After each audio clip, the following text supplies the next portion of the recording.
Hello, ladies and gentlemen, and welcome to the RAC podcast, brought to you by REC Comics and Collectibles. I'm your host, Roman Chavez, and with me as always, Erik Icarus. Eric! What's up, dude?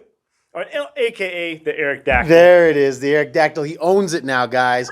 We made him that way. Yeah! You can find us on Instagram at RAC Podcast. You can follow myself at Roman RAC Podcast, and you can follow yourself nowhere because you're going to check out RAC Comics and Collectibles at RAC Comics. You got to come find me. Go look at the old episodes. You'll probably be able to find my There you go. Yeah, now it's a hunt. Now it's a hunt. Ladies and gentlemen, I've got a little throat thing going on, so there's going to be some honey in my voice. Try not to fall in love with me, okay? Try not to. It's hard not to. It's going to be hard through the headphones, but do your best, all right? I'm not putting on a voice for you all. It's just how I sound today because my voice is shot. You sound like the Allstate guy. I don't think I sound that cool, bro. I just sound a little deeper. Just a little deeper. We'll see how far. You're all in good hands here, okay? We'll see how far my voice can take it. You like my V? My.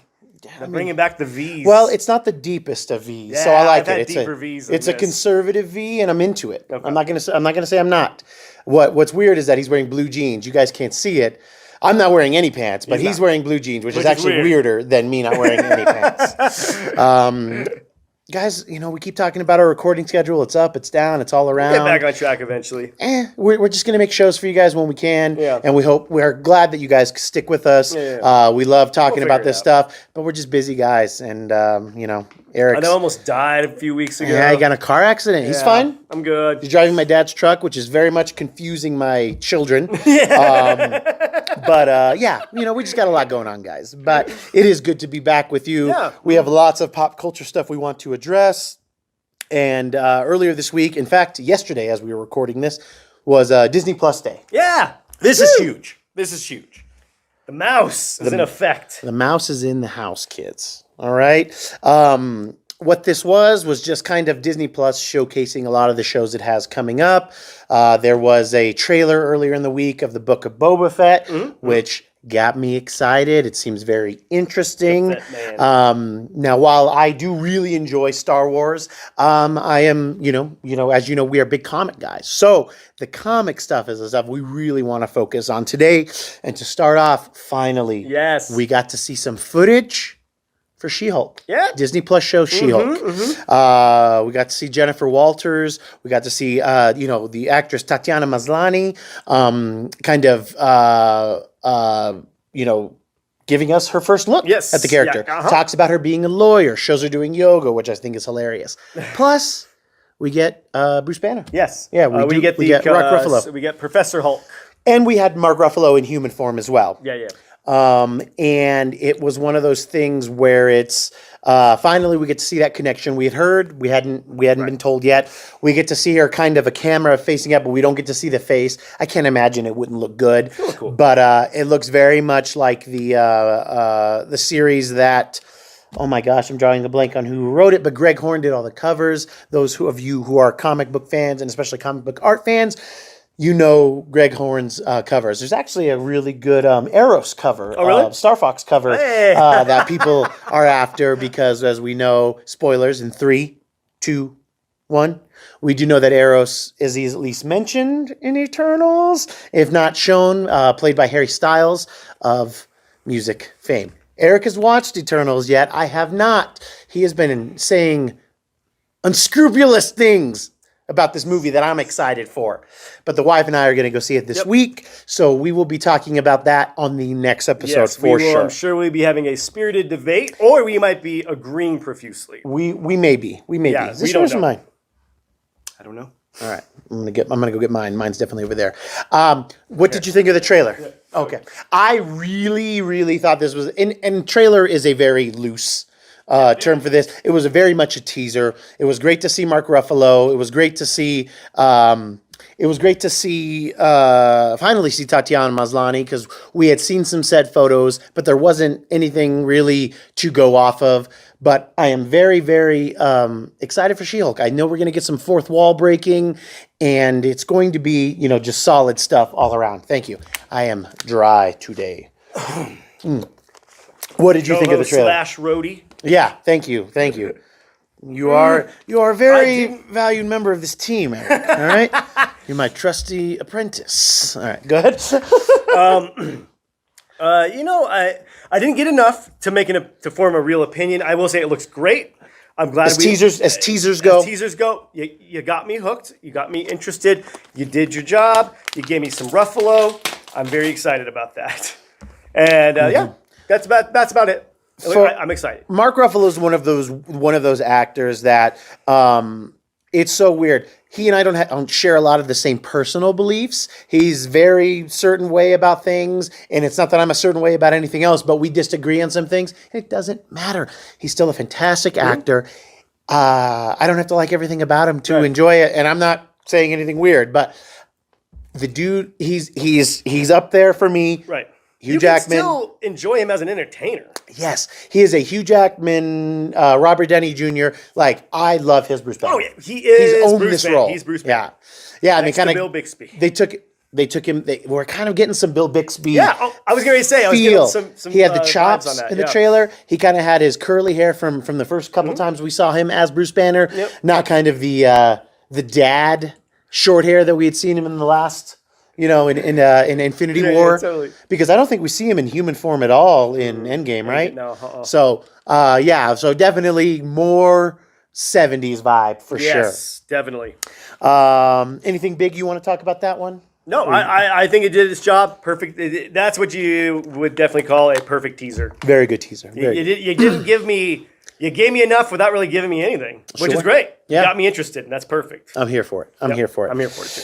Single female lawyer. Woo, She-Hulk. And you know what? She's going to talk to us. I mean, I think Ally McNeil used to do a little fourth wall breaking too. So that's interesting. That is kind of funny. Secret Invasion. Yeah. We know that we're getting Nick Fury back. And they only showed us a quick image, and we see kind of a bearded Fury, no eye patch, but definitely the fisheye. But he might actually have like a digital contact or something over it. That was the only image they showed us. It begs the question, have we been seeing more Skrull Nick Fury than we initially thought? Right. That's the question. That's the big question. Where we know for sure does Skrull Fury start? Yes, because we know for sure he was in Spider-Man Far From Home. Right. Which seems like forever ago, but it really wasn't that long. It really wasn't. And then, and then we saw Fury on a ship, most likely. Mm-hmm. But this looks like Fury's seen some more things, right. Mm-hmm. So I'm curious if he was trying to get in buddy with the Skrulls, found out that they've replaced some people, and now is like, oh crap. Because I'm telling you guys, we need to be buying Secret Warriors books. We need to be buying Mighty Avengers. What is that? I can't tell what that is up there. It's got Captain America going. Yeah, Captain America as a Skrull. But there's Mighty Avengers that has the first appearance of the Secret Avengers. It's probably something we need to talk about in the future. I agree. Footage for Miss Marvel. Miss Marvel? Hey, Mrs. Marvel. She don't need no man. Single female lawyer. This footage was very interesting. And not that all of it wasn't, but it seems like they're doing a power change. This kind of came out a few weeks back. We saw kind of an artist rendering concept art of Miss Marvel, who she looked like she was kind of like posing, and she kind of always poses like in a punch, and her hand tends to be like enlarged. Well, in this image that we saw from Marvel, it almost looked like it was like a projection, almost like a construct of her fist. Like a Green Lantern almost. Very Green Lantern-esque feel. So I'm because her powers in the comic are very stretchy. She's kind of more polymorphic than anything. Okay. She can change her shape. She's not a shape shifter per se. Right. Like she could look like us, but she can like change, stretch. Mr. Fantastic. Yes, definitely change her density, which always works. So it seems like they may be going in a different route. Like more of a energy projection. Yeah, energy construct sort of thing. Because in the comics, she gets exposed to Terrigenesis, which helps form the Inhumans, and it gives her powers that way. There's like a Terrigenesis bomb, if I remember correctly, that the Inhumans set off to ignite innate powers in slumbering Inhumans on Earth. She happens to be exposed to them and gets powers. That happens in the Infinity storyline. Was that in the Infinity storyline? Yeah, because Black Bolt sets it off. That's right. Because Thanos comes there Looking for Thane, right? Yeah, he said he's going to kill he's like, I need a token. I need all of your children from firstborn to 16. Oh my gosh. If you don't give me your kids, I'm going to kill every Inhuman. But Black Bolt said, no, really loud. Yeah, that's right.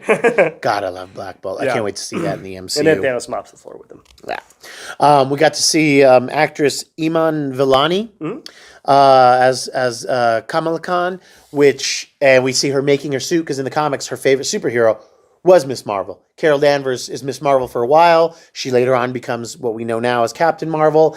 And in between that, we have... Slash Warbird / Binary. Oh, yeah, Binary. Yeah, man, you forget some things. Binary, head of its time.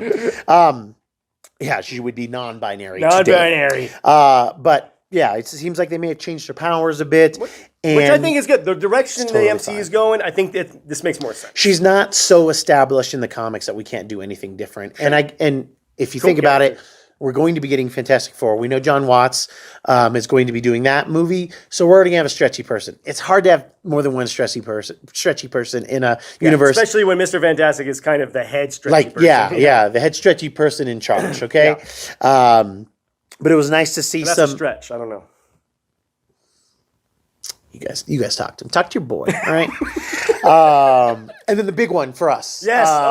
Okay, maybe not the biggest, but the next big one for us is Moon Knight. Yes. We get to see Oscar Isaacs in some live-action portrayal of the character. Seems very interesting the way they do it. They're definitely going to play up the schizophrenic part of it. It even sounds like his personalities might have different voices. Yes. Which isn't always how I heard it in my head, which I'm excited. Oh, I did. Every time I read the cabbie, yes, but everybody else, I didn't really think about it. Mr. Knight always sounded a little more, suave and well-spoken. And then straight on Moon Knight was more gravelly, Batman, and I am a huge fan of Moon Knight. Mark Spector, one of my favorite characters. Me too. Love it. I love this because it's going to give me the Daredevil / Punisher amalgam that I want. Yeah. We saw a glimpse of the costume. Little piece. Yeah, just pieces. We saw the cape. Yeah. And we saw him jumping rooftops. Yep. They're going to be playing up the Egyptian angle. Yes. Which is a very, very big part of this character. I can't say enough about it. It looks great. Any villains you're looking forward to? Oh, my God. Bushwhacker is one of his main ones, right? Yes, but they've already done a version of Bushwhacker. I know. That's why I'm like, I don't know what they're going to do. It'll be interesting if they go with... they just introduced a new character in the comic, the Hunter's Moon. They also have the... what is the Sun God's character? That was from a few years back. I think it was Amon-Ra. It might have been Amon-Ra. I can't fully remember. But there's a lot. The canvas is very blank on this character in terms of mainstream culpability. So we're going to see a lot of cool stuff that you and I are familiar with, but not experts in. So right. I'm over the moon. Again, what are you guys doing? Talk to your boy. If you see him in the street, say, hey, man, quit that. All right. He's my special boy. We had What If Season 2 references. Yeah. A Marvel Zombies, maybe TV movie or series. It's going to be cool. And I Am Groot. And it looks like an animated special. Hopefully that's probably for the kids. Yeah, maybe next year for Christmas. Yeah. Because they're doing a Guardians special, I think, this Christmas. Yeah.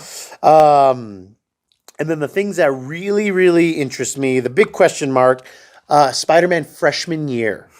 Is it going to be live action? I hope so. I think we could do some of that school stuff with Spider-Man in show form, and it'll be great. I hope John Watts has something to do with that, even if he's just EPing. Right. We'll see what happens. Freaks and geeks with superpowers. We could all use that. I'm into it. Agatha and the House of Harkness. This has me excited because it's I only know, I can name maybe 6 books I've read with Agatha Harkness in them. That's why you remember them. Because she's that awesome. She is, yeah. Same with me. I don't know everything about her, but the appearances she's made, I'm like, okay, come on. Yeah. It's either terrifying or just cool. Yes. Or both. So Agatha and the House of Harkness, or just Agatha, House of Harkness, we're going to be getting, that character was so well received in WandaVision. It does seem like we want to go more into the magic realm. Right. So let's get all the magic things up. You think this is going to be like a direct spinoff It's got to be, right? I hope so. I hope Catherine Hahn, she was so good as that great. character. Yeah. Maybe it's in the past, maybe it's other people. I don't know. Right. But I would definitely like to know more about Agatha Harkness. Yeah, the MCU one. She seems way more fleshed out in the MCU. Already. Already. Yeah. Because initially she was just kind of a nanny for Franklin Richards. Right. And then suddenly she's like, oh, I'm this magic being and I'm here Yeah. to shepherd Wanda. Yeah. And then we see some Wanda Gore stuff. And then I don't see her for years. And then she's dead. Then she's So dead. That seems we'll see. creepy, though. There's a lot. Yeah, it's very creepy. David Finch's art, excellent. Excellent. Cool. Very cool. But arguably, Yes. the thing that's the most inspiring, exciting, moves the needle in a way. I'm 6 to midnight, kids.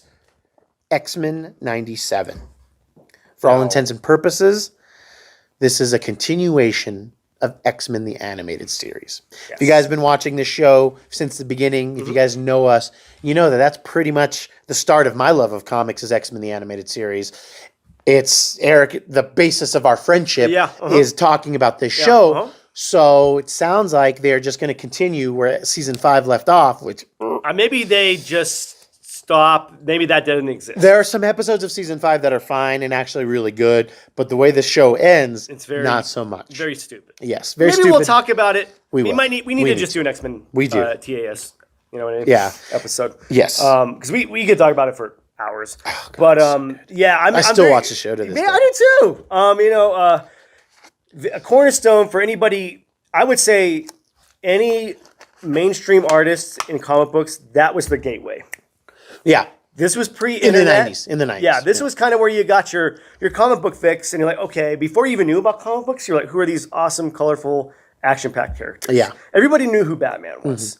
Not everybody knew who the X-Men were. Yes. So this was kind of where a lot of, I think, this is where kids started getting into the comic book stores. Yes. Is because of X-Men. This was a new It's very surge. important. This was a new surge for the printed Yeah. medium. And Pizza Hut. Oh, yeah. You remember that? Dude, yeah, dude. You used to order, you wanted to get 2 large pizzas and something else, and you got a comic and then a VHS and a cup.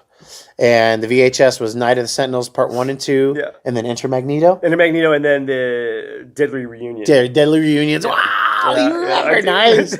Yeah, Night of the Sentinels 1 and 2, Enter Magneto, Deadly Reunions. Yeah. Oh. It's a I mean, it was crazy back then. I wonder. I think I saw those VHSs. If you guys haven't watched the X-Men the Animated Series on Disney Plus, it's there. It's there. It's so good. Rewatching it with my kids was like, Is that crazy? it's so crazy, and it's like, oh my god, they did so much stuff. And literally, it comes out just a couple years after Cable and Deadpool come out. Right. So, and there's so much Cable stuff in there. A lot of Cable stuff. He's in season 1. Yeah, he's the wild man of Borneo. And then, I mean, Deadpool's in it, but he's not in it. He's only in it in flashback. And I don't think we hear him talk. He doesn't talk. Yeah, we don't hear him talk. So I mean, but he is there. And I think that aside from Moon Knight, that is what I'm most excited for. Oh yeah. I mean, do we get the remaining voice cast back? Are we going to recast? Because I know some of the voice cast is they were old then, right. So some of them are no longer with us, and some of them probably don't sound the same. It's going to be tough, and if they don't get the original Gambit voice back, it's going to be hard for me. Or a Wolverine. Oh yeah, 'cause that guy. I mean, I still hear that guy when I read Wolverine. Yeah. So I don't know where to go with that one because where do you go? I'm going to have to rewatch it from the beginning. I mean, there's so many episodes. Too many episodes, and if we're going to be doing an episode on it, I got to start over. Let's bone up, man. Yeah, let's bone up. I will just tell you my most disturbing X-Men animated scene. You know what I'm talking about. Mr. Sinister does something really odd to Cyclops. Yeah. He captures Jean and Cyclops, Mr. Sinister does, and he brings this thing, like a lamprey? Yeah, like a lamprey, and it draws blood from you, and he puts it on Cyclops as something or other. Yeah. They very much imply he put it on his little Cyclops. Yeah. Yes. It was very, very weird. Yeah, it was very weird. But the greatest cartoon insult of the 90s is when Wolverine calls Sabretooth an egg-sucking piece of gutter trash. That was like the playground insult for the cool kids. Yeah. Egg-sucking piece of gutter trash. And then you get a little older, then egg sucking turns into something else. Yeah, it does. Yeah, it does. It gets really awful. Has an excellent Phoenix Saga Not to mention an excellent Dark Phoenix saga. It does. Does it justice. All of the Juggernaut storylines are really, really good. Even when the nerdy guy gets to, takes the Crimson Bands of Sidorak. Totally great show, guys. If you have kids in that first grade, and to all kids, watch X-Men the Animated Series. It's fantastic. Yeah, it's fantastic. Yeah. X marks the spot for this one. I'm into it, guys. I think we're going to be having lots of episodes about that. We'll be doing weekly recaps for that show without fail. I'm so down with that. We'll do Spider-Man after that. All right, kiddos. We've been talking about this new thing that we've been doing, our recommendation monorail. However, we have a new segment. Yes. And we are judging books by their covers. Eric, give me a book this week that you have judged by its cover, and tell me why you want to read it and what you're going to do. I am going to judge and read Ant from Image Comics. Yep. This does not get more 90s Image than this. Yeah. This looks like a vintage Image book from the 90s. Plus, my boy Erik Larson. Yep. Is the story person. Savage Dragon, excellent, amazing Spider-Man run following Todd McFarlane. Right. I would say Erik Larson to me is kind of the underappreciated one in the 7 from Image. I think it's 7. Yeah, the original. Yeah, the Image 7. Yeah, and because he doesn't. My boy makes a good point. He is the most consistent one as putting work out, but he's not a McFarlane. Yeah. He's not a Liefeld. He's not a Lee. But I think he likes it that way, to be honest. Like he's not even a Silvestri. He's the hardest working guy in comics. Yes. He's got the record for the longest writer and artist duo on a single book in Savage Dragon. Ant is another creation of his that he's done for years, and they just kind of restarted at this #1, and we're getting ready for #2, kids. If you're looking, I think issue 2 or issue 3 is going to have a Spawn crossover. So really? Might be worth checking out. But cool, man. I'm excited for this. I'm excited for you. I'm going to check that. What's your judge by the book by the cover? Well, I'm judging this one by its cover, and I need to check it out. Star Wars The High Republic is Marvel's kind of first foray into their own original Star Wars stuff. But here we've got a variant for issue 11, which is a Peach Momoko variant. We've been seeing her work all over the internet. I'm about 60-40. Usually I like her stuff, but 40% of the time I'm not really into it. This was a fantastic grab, and I'm hoping a very good read as well. I think the reason it's 60-40 is because they're having her do so much stuff. They are. So some of it's got to go by the wayside a little. I would very much like to talk to Peach. So if you're a fan of the show, hit me up. Let's do an interview. Actually, I'll hit you up soon. Yeah. Come on the show. It'd be fun. And then I did find a nice indie book that I wanted to read this week. I've been actually patiently waiting for this, another Image title, but I'm doing Regarding the Matter of Oswald's Body. Got a couple covers here for the cover hounds out there. I ordered this because I like the title. And it got me thinking, this is going to be like a cool conspiracy book. I actually already read this book before we recorded today. And it's got me so far. So you're going to recommend this? I'm going to recommend this as something, again, if you're a little superheroed out, if you're looking for something that has a touch of realism to it, but also has this kind of A-team, rapscallion team of things going on in the time of Lee Harvey Oswald. If you're a conspiracy nut, it's in the vein, but definitely kind of a fun story idea. It's only issue 1. But worth a read. It's going. He got me wanting to read it now too because I was thinking it was going somewhere else, and then he gave me a synopsis, and I'm like, okay, I'm in it. No superpowers as of yet. So I am more. I can't imagine there's going to be any. I know. It would be weird. Okay. One that I'm really excited about. Let's hear what Eric's talking about. Okay, so I did read this, and it is What's the Furthest Place from Here. I did read this, and this is from. I can get their first names real quick. Tyler Boss and Matthew Rosenberg. This is issue 1, and I will say this book it takes place in an apocalyptic dystopian future. There's some gangs, rival gangs out there. This is like the Warriors meets Children of the Corn. Maybe just in my head. What's that one? Lord of the Flies. Sure, there's a little bit in there too, and it's set in a dystopian future. Yeah. The main gang we're looking at it takes refuge in a record store. And they have a lot of cool homages to awesome records. We get a Joy Division name drop. We get a Descendants name drop. Even the title is a reference to Jawbreaker, one of my favorite bands.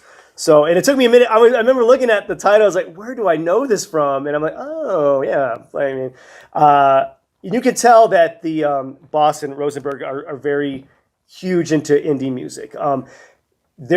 From what I've gathered from this issue, they don't give you a lot, but I'm a little intrigued because our main character, Sid, is in the record store, and you have to pick out a record that is going to represent you.